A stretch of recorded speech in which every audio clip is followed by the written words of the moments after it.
بسم اللہ الرحمن الرحیم۔ السلام علیکم۔ اسلامی وظائف یوٹیوب چینل میں خوش آمدید۔ ناظرین، آج کی ویڈیو بہت ہی زبردست ہونے والی ہے، اس ویڈیو کو پورا دیکھیں، اور اگر چینل پر نئے ہیں تو چینل کو سبسکرائب کر لیں اور گھنٹی کے نشان کو دبانا مت بھولیے۔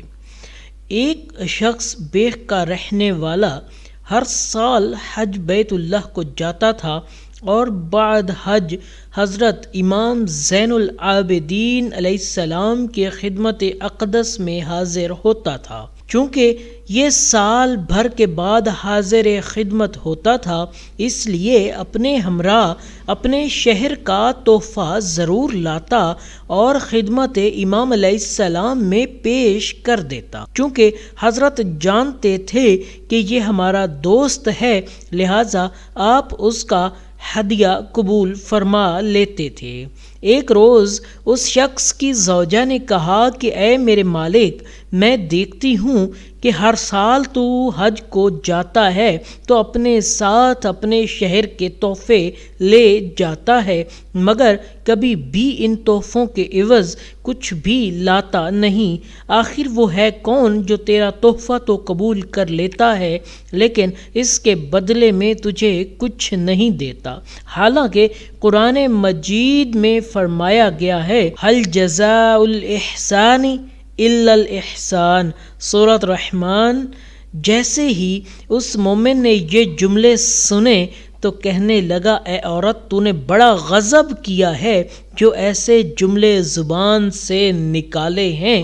اس وقت جو کچھ تو نے کہا ہے ان سب کی خبر حضرت کو ہو گئی ہوگی، تیرے جملوں کا ایک ایک حرف ان تک پہنچ چکا ہوگا، لہٰذا توبہ کر۔ دوسرے سال اسی طرح جب حج کا زمانہ آیا تو یہ حضرت برائے حج روانہ ہوا اور بعد فراغت حج دستور قدیم اپنے شہر کے تحفے لے کر خدمت امام علیہ السلام میں حاضر ہوا، اور اس کا نصیب جاگ اٹھا۔ وہ یوں کہ امام علیہ السلام کھانا کھا رہے تھے۔ فرمایا، بھائی، بہت اچھے وقت پہ آئے ہو، کھانے میں شریک ہو جاؤ۔ خوش قسمت تھا کہ امام علیہ السلام کے ساتھ ہی کھانے میں مشغول ہو گیا۔ جب خوب سیر ہو کر کھایا تو خادم تشت و آفتابہ لے کر حاضر ہوا۔ حضرت فوراً اٹھ کھڑے ہوئے، عرض کیا، آقا کیا ارادہ ہے؟ فرمایا، امام علیہ السلام نے فرمایا کہ تیرے ہاتھ دھلواؤں گا۔ عرض کیا، مولا غلام کی کیا مجال کہ آقا کے ہاتھ سے اپنے ہاتھ دھوئے؟ فرمایا، میں تیرے ہاتھ اس وقت اس وجہ سے دھلاؤں گا کہ تو اس وقت میرا مہمان ہے۔ جب تو مہمان ہے تو کیا وجہ کہ میں تیرے ہاتھ نہ دھلاؤں؟ سبحان اللہ، کیا مہمان نواز تھے، کھانا ساتھ کھلایا اور ہاتھ دھلانے پر تیار ہے، اس لیے کہ یہ مہمان ہے، مگر اس نے بہت اصرار کیا کہ مولا غلام سے ایسی خطا نہیں ہو سکتی کہ آپ میرے ہاتھ دھلائیں، بلکہ میں آپ کے ہاتھ دھلاؤں گا۔ تو امام علیہ السلام نے فرمایا، تیری خیر خوشی، مگر اے بھائی یہ سمجھ لے کہ اگر اس وقت تو نے میری محبت سے ہاتھ دھلائے تو حکم خدا سے ایسی چیز دکھاؤں گا جو تو نے کبھی نہ دیکھی ہوگی۔ فرمایا، یہ فرما کر ہاتھ دھونے لگے۔ جب ایک تشت پانی سے بھر گیا تو فرمایا، ذرا ٹھہر جاؤ اور پانی کو روک لو۔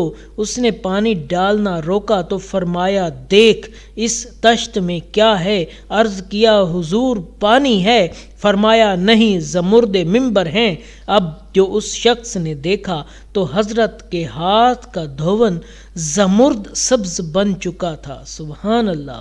پھر فرمایا، پانی ڈالو۔ اس نے ہاتھ دھلانا شروع کیے اور جب ثلث تشت پانی سے یعنی کہ آدھا تشت پانی سے بھر گیا تو پوچھا، اب دیکھ اس تشت میں کیا ہے؟ عرض کیا، وہی پانی۔ فرمایا، غور سے دیکھ، پانی نہیں، یاقوت سرخ ہیں۔ یوں ہی اس نے غور سے دیکھا تو وہ پانی یاقوت سرخ بنا ہوا تھا۔ فرمایا، اور پانی ڈال۔ اس نے پھر پانی ڈالنا شروع کیا اور جب جب تمام تشت پانی سے بھر گیا تو فرمایا کہ اب دیکھ اس تشت میں کیا ہے؟ عرض کیا مولا وہی پانی۔ فرمایا نہیں، سفید موتی ہیں۔ اب جو اس نے دیکھا تو تمام تشت سچے موتیوں سے بھرا ہوا تھا۔ دیکھا آپ حضرات نے اپنے امام کے وقار، عظمت اور مقام کو جو پروردگار عالمین کے حضور آپ کو حاصل تھا وہ پانی، مگر جب آپ نے زمرد کہہ دیا تو وہ زمرد سبز ہو گیا، اور جب یاقوت کہا تو پانی یاقوت سرخ بن گیا، اور جب موتی کہا تو پانی موتی بن گیا۔ یہ اثر تھا زبان امام علیہ السلام میں، اور یہ عظمت و دولت تھی پروردگار میں امام پاک کی۔ اب امام پاک نے فرمایا اے بھائی یہ جواہرات اپنی زوجہ کو لے جا کر دے دے، اس لیے کہ اس نے اس مرتبہ ہم پر عناب کیا تھا، یہ عوض ان تحفوں کا ہے جو تو میرے لیے لاتا تھا، مگر اپنی زوجہ سے یہ بھی کہہ دینا کہ اگر زمانہ ہم سے موافق ہوتا تو ہم تیرے ساتھ اس سے بھی زیادہ سلوک کرتے۔ ابر ہی یہ بات کہ حضرت نے ہر مرتبہ اس کے تحفوں کا معاوضہ کیوں نہ دیا؟ شاید وجہ ہو سکتی ہے کہ حضرت خیال کرتے ہوں کہ ایک ہی مرتبہ اس کو اتنا دے دیں گے کہ بادشاہوں کے خزانوں میں بھی نہ نکلے گا۔ ہر مرتبہ تھوڑا تھوڑا عوض کرنا بہتر نہیں۔ اس سخاوت میں دادا کی شان دکھا رہی ہے، کیونکہ حاتم طائی کی تعریف جب لوگوں نے کی کہ وہ ایک سائل کو 40 دروازوں پر دیتا تھا تو آپ نے جواب میں فرمایا تھا کہ سخاوت تو قابل تعریف نہیں، ایک ہی دروازے پر اتنا کیوں نہ دیا کہ سائل کو دوسرے دروازے پر جانے کی حاجت ہی نہ ہوتی۔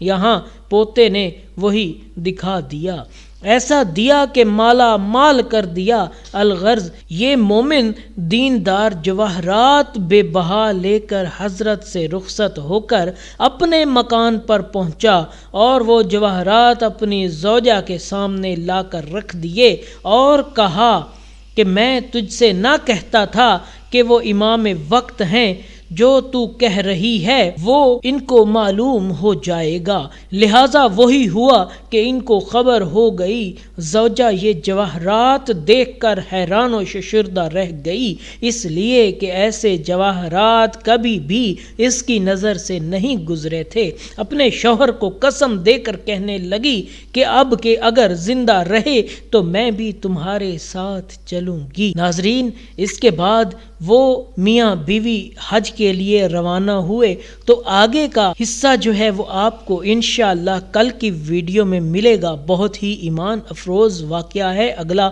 انشاءاللہ، تو آپ چینل کو وزٹ کر کے اگلا حصہ سن سکتے ہیں۔